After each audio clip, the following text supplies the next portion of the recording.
What's going on, Mutha Truckers? Welcome to Mutha Trucker News. Emails at muthatruckernews@gmail.com. The big one here is the U.S. Department of Labor announced its final rule on classifying workers as employees or independent contractors under the Fair Labor Standards Act. So this rescinds 2021 independent contract rule, replacing it with analysis consistent with the case law. So it says here the U.S. Department of Labor today announced a final rule to help employers and worker better understand when a worker classifies as an employee or when maybe they are considered as an independent contractor under the Fair Labor Standard Act. So a lot of this came, honestly, I believe, out of California. You know, remember the AB5 law? There were a lot of lease operators, and there were a lot of just bad carriers that were using contractors per se, but really taking advantage of them. So, you know, the government kind of took this into their own hands. They started with the gig workers, and I thought that's where it was supposed to be at, Uber and all that. But at the end of the day, what ends up happening is they pretty much stick it on the truck drivers, right? And I honestly think it's probably because of tax purposes. You know, they don't want these truck drivers being independent and able to file taxes the way they want to. They want to get that tax money. You know, I'm not saying that there aren't any bad carriers out there, but there's a lot of articles writing about this now.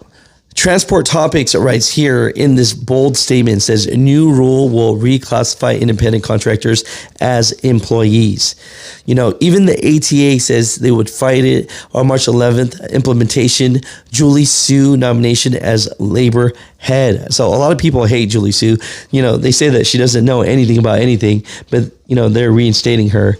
But pretty much Transport Topics says the Biden administration has adopted a federal rule that compels businesses to reclassify independent contractors as employees, a move that truck industry stakeholders view as a restriction on how thousands of truck drivers make a living. The ATA actually writes here, this rule denies independent contractors the freedom of choice, weakens our supply chain, and undermines the livelihoods of hundreds and thousands of truck drivers. Is exactly why we oppose Julie Su's nomination before and why we'll continue to oppose it now. You know, let's see what OOIDA says about the whole thing here. They say the Department of Labor unveils worker classification final rule. The U.S. Department of Labor has unveiled its final rule aimed at preventing companies from misclassifying workers as independent contractors. So, you know, the independent contractor, the lease operator, that game is pretty much looking like it's going to go away. You know, so, you know, Mutha Truckers, what are your thoughts about this? You know, do you like being a lease operator, a lease independent contractor? Is this something you like doing? Or do you feel that you are better said to be an employee? The biggest thing out of all this is I believe truck drivers should have a choice of what they want to do.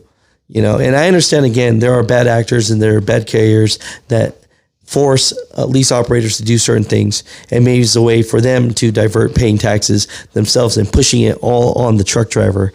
But there's a lot of people that enjoy being independent truck drivers, and this federal new rule tweak pretty much can kill the contracting jobs out there in America. You know, Mutha Truckers, comment down below. What are your thoughts about all this? You know, they're still unveiling all of this. So as we learn about it, I'll try and get guests on the show so we can understand more about this final rule tweak.